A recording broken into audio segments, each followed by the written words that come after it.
دیکھیے انسان جس چیز کی جتنی زیادہ مشق کرتا ہے، پریکٹس کرتا ہے، اس میں اتنی ہی زیادہ مہارت حاصل کر لیتا ہے۔ اگر آپ روزانہ خوشی کی پریکٹس کریں گے تو آپ خوشحالی میں کمال حاصل کر لیں گے، اور اگر آپ ہر روز چھوٹی چھوٹی باتوں پر غصہ کرنے، ناراض ہونے، ڈانٹنے، شور مچانے اور بات بات پر گلے شکوے کرنے کی پریکٹس کریں گے تو آپ پریشان اور اداس رہنے میں ماہر ہو جائیں گے، جس کا نقصان آپ کو پہنچے گا، آپ کی صحت کو پہنچے گا۔ آپ دکھی اور ناخوش رہنے میں اس قدر مہارت اور کمال حاصل کر لیں گے کہ زندگی میں آپ کے مزاج کے خلاف ہونے والی چھوٹی چھوٹی باتیں آپ کو غصہ دلانے اور ناخوش کرنے کے لیے کافی ہوں گی۔ اداس اور ناخوش رہنے کی پریکٹس کرو، ایسے ماہر ہو جاؤ گے کہ ایسی باتیں بھی تمہیں پریشان کر دیں گی جن کا تمہاری زندگی سے دور کا بھی تعلق نہیں ہے۔ اور اگر خوش رہنے کی پریکٹس کرتے رہو گے، ہر روز مختلف بہانوں سے زندگی کے چھوٹے چھوٹے کاموں میں خوشیاں تلاش کرنے کی پریکٹس کرتے رہو گے تو خوش رہنے میں اس قدر مہارت اور کمال حاصل کر لو گے کہ ایسے واقعات بھی تمہیں خوش کر دیں گے جن کا تمہاری زندگی سے کوئی تعلق ہی نہیں ہوگا۔ راستے میں کسی اجنبی کے چہرے پر مسکراہٹ دیکھ کر تم خوش ہو جاؤ گے، تم اس کو جانتے ہی نہیں، خوش کیوں ہو رہے ہو؟ تم کہو گے بس یار کیا بتاؤں، اس کو خوش دیکھ کر میرا دل خوش ہو گیا ہے، جانے کیوں اس کے چہرے پر تبسم کی سجاوٹ دیکھ کر میرا دل باغ باغ ہو گیا ہے۔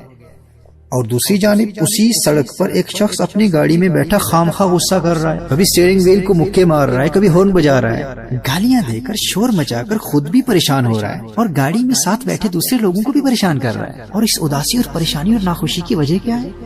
اس کے خیال کے مطابق ریڈ ٹریفک لائٹس نے گرین ہونے میں 5 سیکنڈ زیادہ کیوں لگا دیے؟ اب یہ ایٹیٹیوڈ، یہ رویہ کس پریکٹس، کس عمل کا نتیجہ ہے؟ بھائی روزانہ اپنی فیملی کے ساتھ، بچوں کے ساتھ، دوستوں کے ساتھ، آفس میں چھوٹی چھوٹی باتوں پر غصہ کر کر کے خود کو ناخوش اور پریشان رکھنے کی اس روزانہ کی پریکٹس، ہر روز کی اس مشق نے اس میں اس قدر چڑچڑا پن پیدا کر دیا ہے، وہ پریشانی اور اداسی اور ناخوشی میں اب اتنا ماہر ہو چکا ہے کہ چھوٹی چھوٹی باتیں اسے اداس کر دیتی ہیں۔ اور جو خوشی کی پریکٹس کرتا ہے، خوش رہنے کی مشق کرتا ہے، تو چھوٹی چھوٹی باتیں اس کو خوش کر کے اس کی صحت اور تندرستی اور دل کی تقویت کا باعث بنتی ہے۔ تو آپ جس چیز کی پریکٹس کریں گے آپ اسی میں مہارت اور درجہ کمال حاصل کر لیں گے۔ تو یہ فیصلہ آپ کا ہے کہ کیا آپ باکمال خوشحال شخص بننا چاہتے ہیں یا باکمال اداس انسان بننا چاہتے ہیں۔ خوشی آپ کے اپنے ہاتھ میں، اس کا تعلق آپ کے باطن، آپ کی روح، آپ کے دل کے ساتھ ہے۔ دیکھیے عارضی راحت، لطف اندوزی، پلیجر اور انجوائمنٹ کا تعلق خارج سے ہو سکتا ہے، لیکن خوشی اور سکون کے چشمے انسان کے دل کی سرزمین سے پھوٹتے ہیں۔ وہ پہلے سے آپ کے دل میں موجود ہوتی ہے، بس آپ نے مسلسل پریکٹس کے ذریعے اسے متحرک رکھنا ہے، ایکٹیو رکھنا ہے۔ دل میں موجود سوئی ہوئی خوشی کی کیفیت کو بیدار کرتے رہنا ہے، جگاتے رہنا ہے، اور یہ آپ کے اپنے کنٹرول میں۔ خوشی کے خزانوں کی چابی کسی اور کے ہاتھ میں نہیں ہے، یہ آپ کی اپنی ملکیت ہے۔ اگر آپ خود چھوٹی چھوٹی باتوں میں خوشیاں تلاش کر کے دل میں موجود خوشی کی اس کیفیت کو ایکٹیو رکھیں گے، بیدار رکھیں گے، اور یوں ہر روز خوش رہنے کی پریکٹس کرتے رہیں گے، تو دنیا کی کوئی طاقت آپ کو آپ کی خوشیوں کی دولت سے محروم نہیں کر سکتی۔ دیکھیے ایک پارٹی کے دوران بھرے مجمع میں ایک عورت سے کسی نے پوچھا، does your husband make you happy? کیا تمہارا شوہر تمہیں خوشی دیتا ہے؟ کیا وہ تمہیں خوش رکھتا ہے؟ پوری محفل میں سناٹا چھا گیا۔ اس عورت کے شوہر سمیت تمام لوگ اس عورت کے جواب کے منتظر تھے، اور اس کا خامد، اس کا ہسبینڈ بہت پر اعتماد تھا۔ اسے یقین تھا کہ اس کی بیوی مثبت جواب دے گی، پازیٹیو جواب دے گی، کیونکہ جب سے ان کی شادی ہوئی تھی اس کی بیوی نے کبھی بھی ناخوشی اور پریشانی کا شکوہ نہیں کیا تھا۔ لیکن اس کی بیوی کے جواب نے پارٹی میں موجود تمام لوگوں کو حیران کر دیا جب اس نے کہا کہ نہیں، my husband does not make me happy, میرا شوہر مجھے خوش نہیں رکھتا۔ اب اس کی بیوی کا جواب سن کر شوہر کو بھی شدید دھچکا لگا کہ میری ہمیشہ خوش رہنے والی، کبھی شکوہ نہ کرنے والی بیوی نے ایسا جواب کیوں دیا؟ پارٹی میں موجود سارے لوگ حیرت بھری نگاہوں سے کبھی شوہر کو دیکھ رہے ہیں، کبھی اس کی بیوی کو دیکھ رہے ہیں۔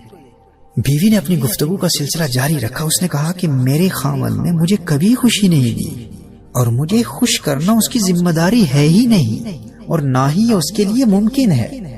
اس نے کہا کہ میری خوشی اور اداسی کا دار و مدار میرے شوہر پر نہیں، مجھ پر ہے۔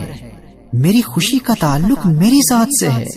خوش رہنا یہ میرا اپنا فیصلہ ہے، میرا اپنا انتخاب ہے، قطع نظر اس کے کہ مجھے زندگی میں کن حالات کا سامنا کرنا پڑ رہا ہے۔ اگر میں اپنی خوشی کا کنٹرول کسی اور کے ہاتھ میں دے دیتی ہوں، اور اگر وہ میری توقعات پر پورے نہیں اترتے، تو یقیناً مجھے مایوسی کا سامنا کرنا پڑے گا۔ اس عورت نے کہا کہ زندگی میں مسلسل حالات بدلتے رہتے ہیں، آپ کے دوست بدلتے رہتے ہیں، آپ کے مالی حالات بدلتے رہتے ہیں، آپ کے جسم میں تبدیلی واقع ہوتی ہے، آپ کی صحت میں تبدیلی واقع ہوتی ہے، اور ذہنی صحت میں تبدیلی واقع ہو سکتی ہے۔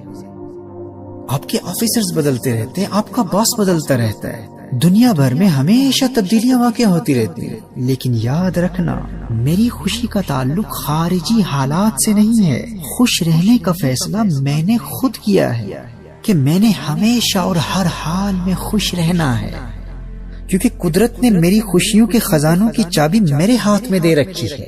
میں نے چھوٹی چھوٹی چیزوں میں خوشیاں تلاش کر کر کے اپنے دل میں موجود خوشی کی کیفیت کو ایکٹیو رکھنے کی ایسی مشق کر لی ہے، ایسی پریکٹس کر لی ہے کہ اب مجھے اس بات سے کوئی فرق نہیں پڑتا کہ خارج میں حالات کیسے ہیں۔ میرے پاس بڑا گھر ہے یا چھوٹا گھر ہے، مہنگی گاڑی ہے یا سستی گاڑی ہے، میں غریب ہوں یا امیر ہوں، گھر میں تنہا ہوں، اکیلی ہوں یا فیملی کے ساتھ ہوں، ہالیڈیز پر جا سکتی ہوں یا گھر میں رہنے پر مجبور ہوں، میری حالات کا میری خوشی پر کوئی اثر نہیں پڑتا۔ ایکسٹرنل سرکمسٹانسز، خارجی حالات میری خوشی مجھ سے نہیں چھین سکتے۔ Since I have practiced happiness and I have learned the art of keeping myself happy, now it's my personal decision to be happy۔ اس نے کہا کہ آج میں شادی شدہ ہوں تو بھی خوش ہوں، لیکن جب کل سنگل تھی تو اس وقت بھی خوش تھی، کیونکہ خوش رہنے کا فیصلہ میں بہت پہلے سے کر چکی ہوں، اور خود کو خوش رکھنا اسے میں اپنی ذمہ داری سمجھتی ہوں۔ اور جہاں تک میرے شوہر کا تعلق ہے تو اس میں کوئی شک نہیں ہے کہ وہ ایک عظیم انسان ہے۔ وہ مجھ سے محبت کرتا ہے اور خوشیوں کے اسباب مہیا کرنے کے لیے اپنی استطاعت کے مطابق وہ میرے لیے سب کچھ کرتا ہے، لیکن میری حقیقی خوشی کا تعلق چونکہ میرے اپنے دل سے ہے۔ خود کو خوش رکھنے کا فیصلہ یہ میرا اپنا فیصلہ ہے اور یہ میری اپنی ذمہ داری ہے۔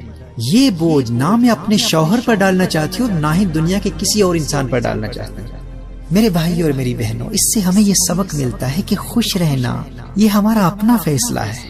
اپنی خوشیوں کا کنٹرول کبھی کسی اور کے ہاتھ میں نہ دیں، نہ کسی انسان کو، نہ زندگی کے بدلتے ہوئے حالات کو، اور نہ ہی کسی مادی چیز کو، کیونکہ یہ ایک قسم کی غلامی ہے۔ جس طرح آپ خود کسی کی غلامی قبول نہیں کر سکتے تو اپنی خوشیوں کو کسی کی غلامی میں کیسے دے سکتے ہیں؟ اگر آپ کی خوشیوں کا فیصلہ دوسرے لوگ کر رہے ہوں یا آپ کے حالات کر رہے ہوں تو کیا یہ غلامی نہیں ہے؟ آپ کی خوشیاں نہ کسی انسان کی غلام ہیں، نہ زندگی کے حالات کی غلام۔ حالات جیسے بھی ہوں، آپ کی خوشیوں کا تعلق آپ کے دل کی سکرین سے ہے، اور آپ کی خوشیوں کا ریموٹ کنٹرول آپ کے اپنے ہاتھ میں ہے۔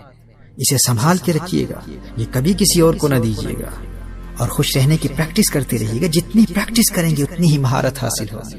ان شارٹ لیکچرز کے ذریعے ہم آپ کو مزید ٹپس بتاتے رہیں گے۔ اچھا، یہاں کسی کے ذہن میں یہ کنفیوژن بھی پیدا ہو سکتی ہے کہ اگر خوشی کا تعلق انسان کے اپنے دل سے ہوتا ہے، خارج سے نہیں ہوتا، تو پھر ہم یہ کیوں کہتے ہیں کہ لوگوں کو خوشی دو؟ کوئی خارج سے کسی کو خوشی کیسے دے سکتا ہے؟ تو یاد رکھیے، خوشی کی اصل جگہ انسان کا دل ہی ہوتا ہے۔ یہ خزانہ آپ کے دل کے اندر ہی موجود ہے۔ خارج سے انسان کے دل کے اندر موجود خوشی کی کیفیت کو ایکٹیو کرنے کے اسباب اور محرکات بھیجے جاتے ہیں۔ جب بھی ہم ان لیکچرز میں یہ کہیں گے نا کہ لوگوں کو خوشی دو، تو اس کا مطلب یہی ہوگا کہ لوگوں کے دلوں میں موجود سوئی ہوئی خوشی کو بیدار کرو، اسے جگاؤ۔ دل میں پہلے سے موجود خوشی کو متحرک کرنے، ایکٹیو کرنے یا ٹریگر کرنے کے لیے خارج سے اسباب و محرکات بھیجتے رہو۔ خوشی دینے کا یہی مطلب ہے۔ اور آج کا یہ پیغام ذہن نشین کر لیجیے، اگر آپ نے ہر حال میں خوش رہنے کا فیصلہ کر لیا ہے تو دنیا کی کوئی طاقت آپ کی خوشی آپ سے چھین نہیں سکتی۔ بس کنٹرول اپنے ہاتھ میں رکھنا ہے، کسی اور کے ہاتھ میں نہیں دینا۔